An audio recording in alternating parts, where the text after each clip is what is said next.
Assalamualaikum warahmatullahi wabarakatuh.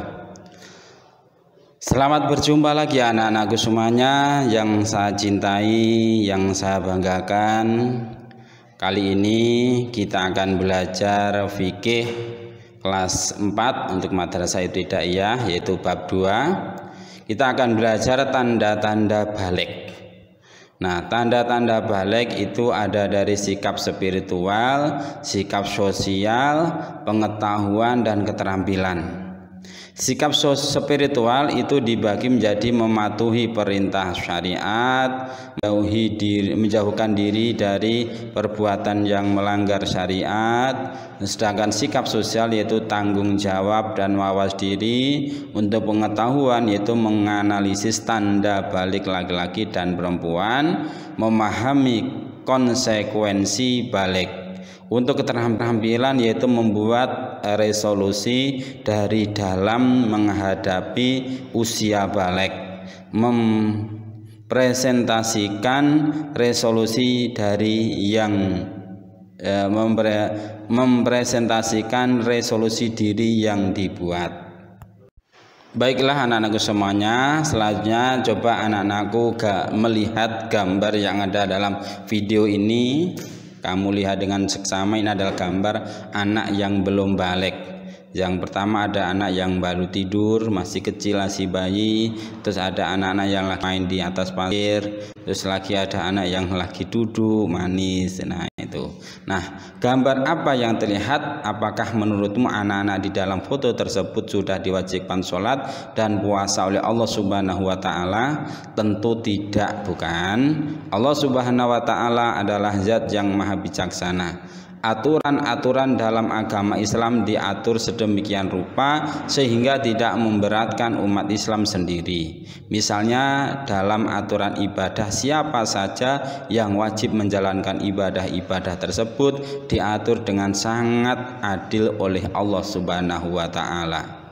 Siapa yang telah wajib menjalankan kewajiban agama seperti sholat dan puasa, orang yang wajib menjalankan kewajiban agama disebut sebagai mukallaf. Lalu apa saja syarat mukallaf? Setidaknya ada 3 syarat yang dipenuhi untuk dapat dikatakan sebagai mukallaf. Syarat-syarat itu antara lain yang pertama adalah balik, yang kedua berakal sehat, yang ketiga telah sampai dakwah Islam padanya. Oleh karena itu, seorang anak kecil dan orang gila belum memiliki kewajiban untuk menjalankan kewajiban agama. Hal ini sesuai dengan sabda Rasulullah SAW yang berbunyi, An Ali bin Abi Thalib radhiyallahu anhu anna Nabiya SAW qala rufi'al qalamu an salasatin an naimin hatayas taiqido wa an doyigi hataya hatalima wa anil masnuni hataya kila. Artinya dari Ali bin Abi Thalib radhiyallahu anhu, karamah wajah seharusnya ini ya. Sesungguhnya Rasulullah SAW bersabda, telah diangkat pena dari 3 golongan, dari orang tidur hingga ia bangun, dan dari anak kecil hingga ia itilam atau mimpi basah, dan dari orang gila sampai ia berakal. Hadis riwayat At-Tirmidzi. Maksud kata diangkat pena di atas adalah tidak diwajibkan melaksanakan ibadah dan tidak dicatat dosanya. Tidak diwajibkan melaksanakan ibadah berarti orang gila akan diwajibkan melaksanakan ibadah setelah ia sadar, dan anak-anak akan diwajibkan melaksanakan ibadah jika ia sudah balik. Tidak dicatat dosanya berarti seorang anak yang belum balik dan orang gila yang belum sadar tidak dicatat dosa-dosanya meskipun melakukan dosa. Akan tetapi ketika orang gila sudah sadar dan anak-anak sudah balik, maka malaikat atid mulai bertugas untuk mencatat dosa-dosa mereka atau amal-amal mereka. Ini jadi dari hadis ini anak-anakku bisa kalian pahami bahwa ada 3 orang yang tidak diwajibkan melaksanakan perintah Allah, itu orang tidur. Orang yang dalam keadaan itu tidak wajib. Kenapa? Dia tidak sadar. Anak kecil yang belum balik, kenapa? Dia belum bisa berakal dengan baik. Atau orang gila, kenapa? Dia tidak sadar ini benar atau disalah, tidak tahu. Nih, lanjut. Oleh karena itu menjadi balik adalah sebuah anugerah sekaligus ujian yang sangat besar dari Allah Subhanahu wa taala. Karena sejak terhitung balik tersebut, ketaatan kita terhadap Allah Subhanahu wa taala dan keistiqomahan kita menjauhi hal-hal yang dilarang oleh Allah Subhanahu wa taala mulai diuji. Nah, apa itu balik dan bagaimana tanda-tandanya? Hal itu akan kita bahas bersama pada pembahasan berikutnya. Yang pertama, tanda-tanda balik. Apa itu balik? Balik secara bahasa berasal dari kata balagho yang artinya sampai. Secara istilah balik artinya telah sampai usia seseorang pada kedewasaan. Jadi seseorang yang sudah balik dianggap sudah cukup dewasa untuk berpikir dan bertindak. Oleh karenanya balik dijadikan titik awal dalam pelaksanaan kewajiban-kewajiban syariat. Lalu apa saja tanda-tanda balik?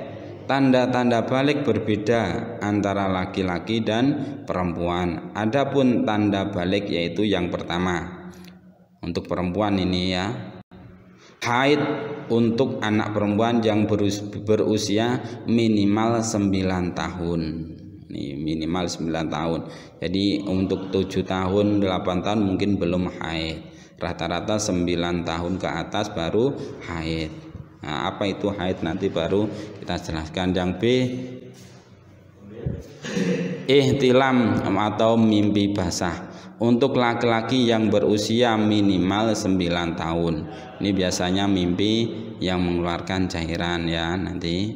Nah, yang C, mencapai usia 15 tahun itu menurut tahun atau tanggal hijriah. Bila sampai usia tersebut belum mengalami haid ataupun ihtilam.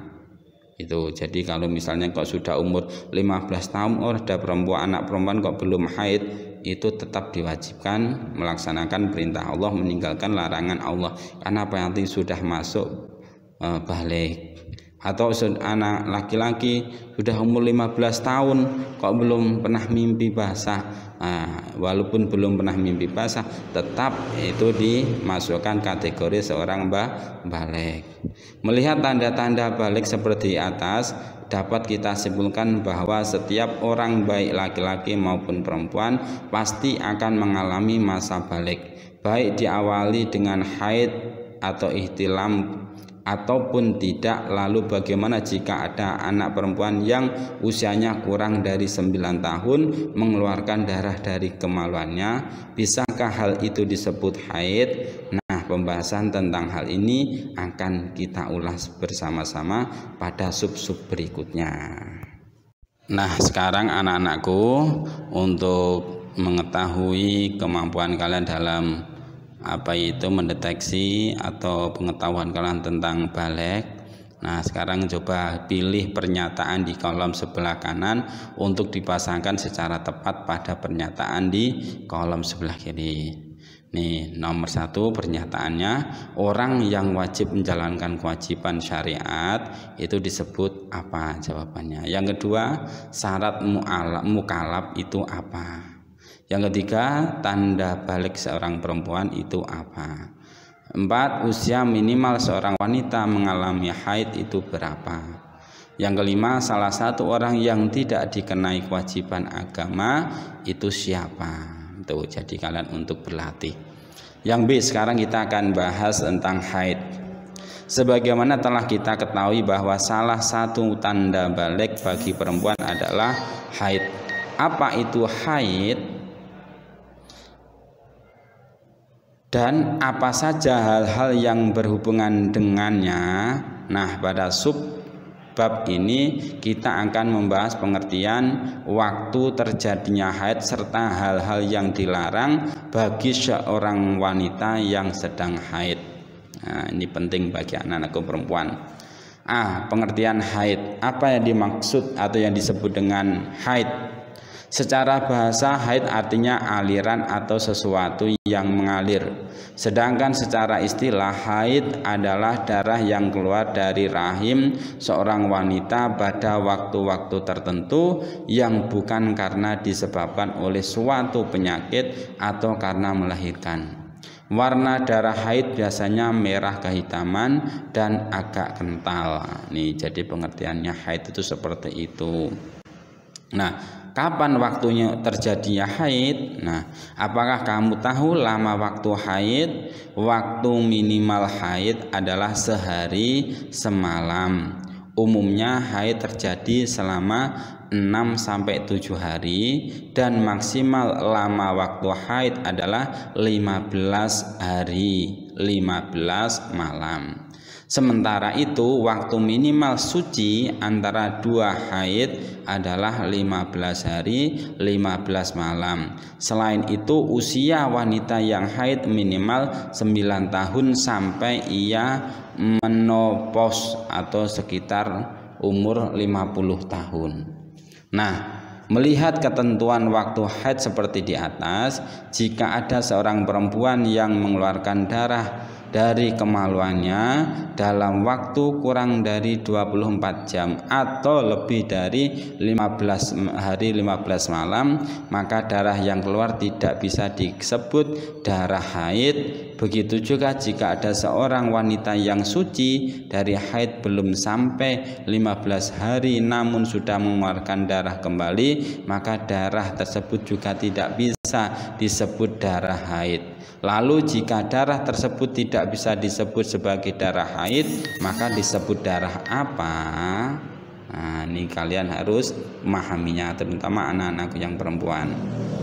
Darah yang keluarnya kurang dari masa minimal haid atau lebih dari masa maksimal haid, ya, paling sedikit atau paling banyak tadi disebut sebagai darah istihadah. Darah istihadah itu apa? Darah istihadah adalah darah yang keluar dari kemaluan wanita di luar kebiasaan haidnya atau di luar waktu haid serta bukan disebabkan karena melahirkan. Itu namanya darah istihadah. Nah, jadi dapat kita simpulkan bahwa istihadah terjadi dalam kondisi yang pertama, darah keluar dalam waktu kurang dari 24 jam atau sehari semalam. Yang kedua, darah keluar dalam waktu lebih dari 15 hari 15 malam. Yang ketiga, darah keluar sebelum 15 hari dari masa suci haid sebelumnya. Nah, untuk lebih memahami perbedaan antara haid dan istihadah, diskusikan permasalahan ini bersama temanmu. Perhatikan pernyataan berikut.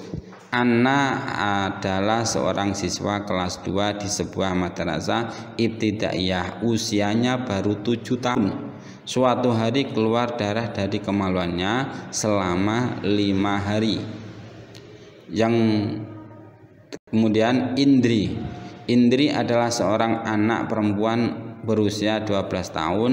Pada tanggal 1 Oktober sampai 9 Oktober 2019 kemaluan Indri mengeluarkan darah, padahal Indri sedang dalam kondisi sehat. Yang kedua, Alfi seorang perempuan berusia 13 tahun. Pada tanggal 12 Agustus 2019 kemaluannya mengeluarkan darah dari pukul 4.00 waktu Indonesia Barat dan berhenti pukul 22.00 waktu Indonesia Barat. Yang terakhir, Irma mengalami haid pada tanggal 1 sampai 7 Agustus 2019. Tanggal 20 Agustus 2019 keluar darah dari kemaluannya kembali. Nah, dari keempat pernyataan di atas, manakah yang termasuk istihadah dan manakah yang termasuk haid? Nah, kalian bisa mendiskusikan kalian dengan mungkin ibu kalian atau teman kalian atau kakak kalian perempuan. Ini bisa kalian tanya. Yang C, sekarang hal-hal yang dilarang bagi perempuan yang sedang haid. Seorang wanita yang sedang haid dikatakan berhadas besar. Oleh karena itu wanita yang sedang haid dilarang untuk mengerjakan beberapa ibadah. Adapun yang dilarang bagi perempuan yang sedang haid antara lain yang pertama adalah sholat. Jadi kalau seorang perempuan lagi haid dilarang untuk mengerjakan sholat. Kalau sholat malah dapat dosa. Karena apa? Dalam keadaan tidak suci. Sholat itu perlu keadaan suci. Yang kedua, puasa. Meskipun wanita yang sedang haid dilarang puasa, namun ia diwajibkan untuk mengqadha puasa wajib yang ia tinggalkan pada hari lain. Nih, jadi ketika haid dilarang untuk berpuasa, tapi untuk mengqadha atau mengganti di hari lain selain bulan Ramadan. Yang ketiga, tawaf atau mengelilingi Ka'bah. Meskipun dilarang melaksanakan tawaf, namun wanita yang sedang haid diperbolehkan melaksanakan rangkaian haji yang lain seperti wukuf, sa'i, melempar jumrah dan lain-lain. Yang keempat, menyentuh mushaf dan membaca Al-Quran. Menyentuh aja nggak boleh, apalagi membaca. Ini jadi yang terakhir adalah iktikaf atau berdiam diri di dalam masjid. Ini juga tidak boleh. Nah, 5 perbuatan atau 5 ibadah ini bagi perempuan tidak boleh untuk melaksanakan. Nah, sekarang ada hal yang penting untuk anak-anakku ketahui. Hal-hal yang dilarang bagi orang yang sedang haid tidak dilarang bagi orang yang sedang istihadah. Artinya seorang yang sedang istihadah tetap memiliki kewajiban untuk sholat dan puasa, serta boleh melaksanakan ibadah lainnya seperti membaca Al-Quran, tawaf dan lain-lain. Nah, yang kemudian mimpi basah.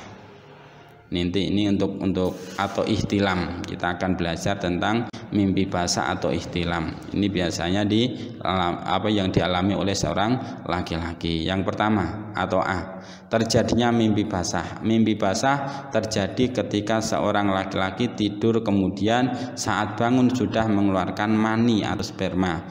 Mimpi basah ini merupakan tanda-tanda balik bagi laki-laki. Jadi laki-laki yang sudah mengalami mimpi basah sudah mulai dibebani kewajiban agama jika ia berakal sehat dan telah sampai dakwah Islam padanya.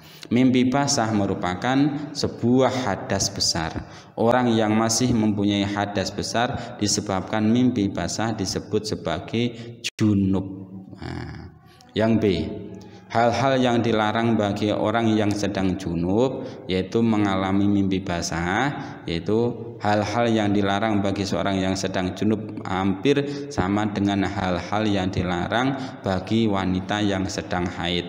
Namun berbeda dengan perempuan haid yang dilarang untuk berpuasa, seorang yang sedang dalam kondisi junub tetap boleh melaksanakan ibadah puasa. Jadi apabila ada seseorang tidur dalam kondisi junub dan bangun setelah subuh, maka puasanya tetap sah meskipun ia belum bersuci.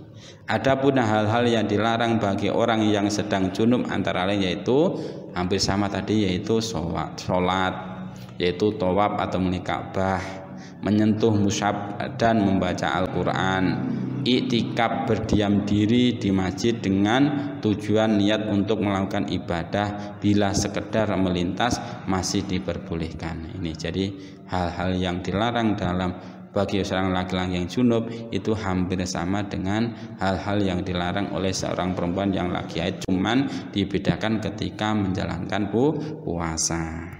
Rangkuman. Nah, perhatikan anak-anakku, setelah kalian belajar tentang haid, tentang junub atau mimpi basah atau yang lainnya, tentang balik, tanda-tanda balik tentunya. Nah, ada rangkuman yang bisa kalian rangkum atau kalian catat dengan baik. Yang pertama yang dinamakan mu'alaf adalah orang yang sudah. Yang kedua syarat mukallaf ada 3, yaitu sudah balik, sudah berakal, dan sudah sampai dakwah Islam kepadanya. Artinya kalau sudah tahu tentang ajaran agama Islam. Yang ketiga, tanda-tanda balik bagi perempuan adalah haid atau mencapai usia 15 tahun Hijriah, bukan Masehi tapi Hijriah. Jika sampai usia tersebut tidak ada tanda-tanda haid, seorang perempuan yang sedang haid dilarang sholat, puasa, membaca Al-Quran dan menyentuh mushaf Al-Quran, tawaf serta itikaf di masjid. Yang terakhir yang dapat kalian rangkum yaitu tanda-tanda balik bagi laki-laki adalah mengalami mimpi basah atau mencapai usia 15 tahun Hijriah. Jika sampai usia tersebut tidak ada tanda-tanda mimpi basah, seorang laki-laki yang dalam kondisi junub karena ihtilam dilarang melaksanakan sholat, tawaf, iktikaf, menyentuh dan membaca Al-Quran. Demikian anak-anakku semuanya yang dapat saya sampaikan dalam video kali ini. Semoga video ini sangat bisa bermanfaat untuk mendukung anak-anakku belajar di rumah. Semoga anak-anakku semuanya tetap dalam keadaan sehat walafiat. Demikian akhirul kalam. Wassalamualaikum warahmatullahi wabarakatuh.